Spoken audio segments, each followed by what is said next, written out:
Hi everyone and welcome to Working 9 to Art. Inspired by an old blog, this podcast explores the journey of a typical working artist. An artist's work is never done and they're always exploring and growing. Hi everybody, I'm just going to get the boring details just out of the way first. So for those of you who don't know me, my name's Hazel Doolan. I'm an actor, playwright, drama teacher and co-founder of Viva's Echo Theatre Company, and I'm also a childcare practitioner. I also just want to quickly just thank everybody who are tuning in today, and I hope that you do enjoy this podcast. And I am completely all new to this, but I do hope to get better, so I hope that you stay tuned. So 2020, let's face it hasn't really panned out how anybody thought that it would.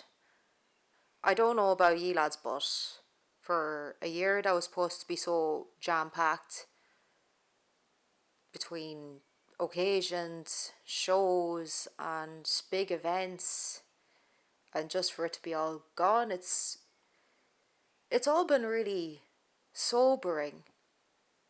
I mean, it just goes to show that nothing is ever permanent. So on the day of the lockdown, this would have been the 12th of March. Yeah, it would have been the 12th of March.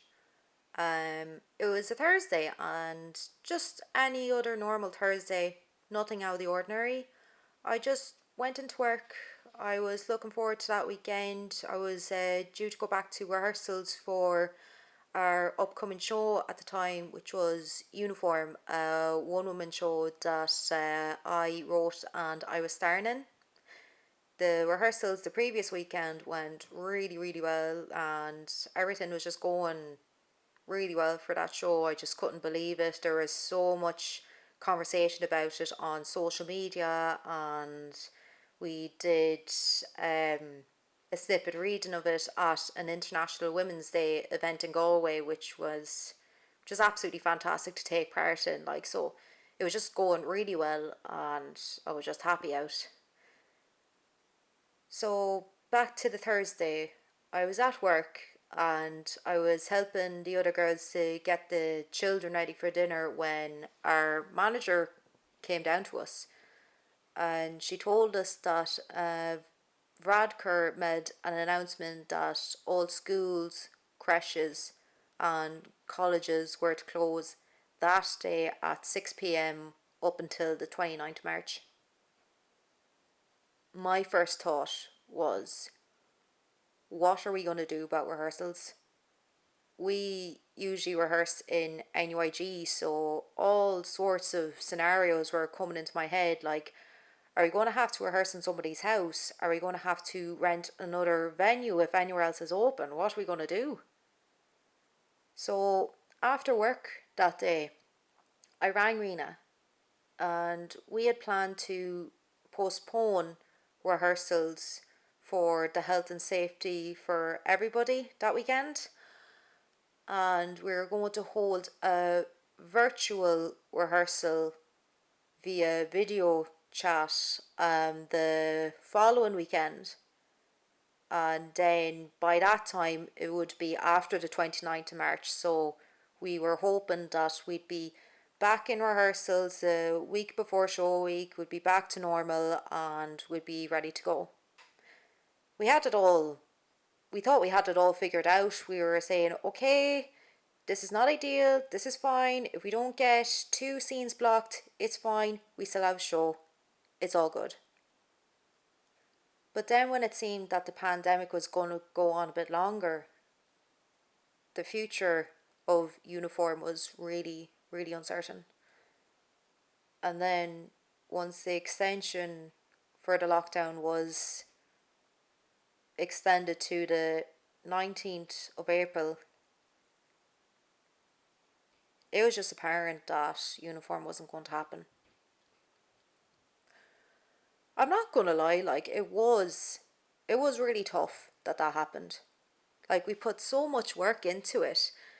I perfected the script and spent an entire weekend making sure that it was all good for rehearsals.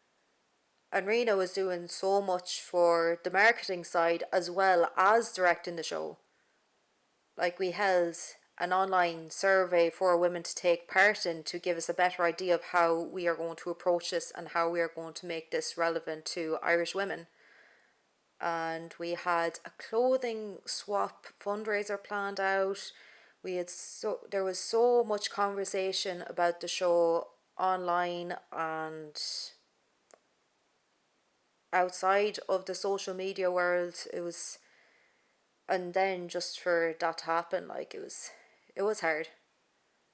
And I felt really bad, like, for the production team as well, because once all this happened, like, they really really took it in their stride, and they stayed on top of their work even when all this was happening, just making sure that anything technical was ready and that costumes and props were being got.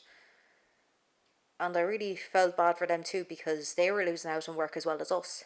Though I think I can say for probably not everybody, but for a vast number of artists, that it has impacted them in one form or another. I mean, there are artists like who would have had exhibitions and gigs and shows coming up, and that would be their livelihood, and just to have all that gone, like, it's a scary time. It is a scary time. And when you put so much work into something like that, and then for it to be out of your control and for it to be all a guessing game, like, it's not easy. It really isn't. But if this pandemic has taught me anything, is that life is just way too short. It's just too short to be worrying about the little things.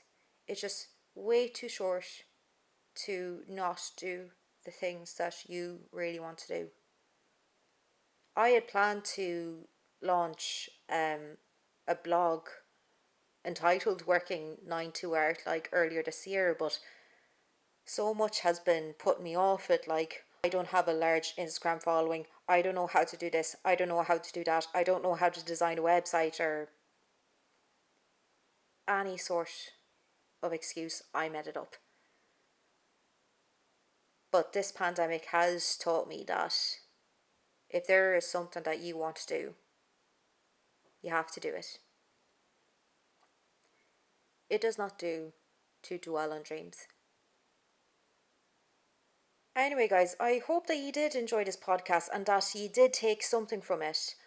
If there's anything that you want to hear for the next one, I'm not sure when that's going to be up next, but if there's anything that you do want to hear, then please comment below and share and like if you enjoyed it. I want to thank everybody. Thank you for listening and stay safe.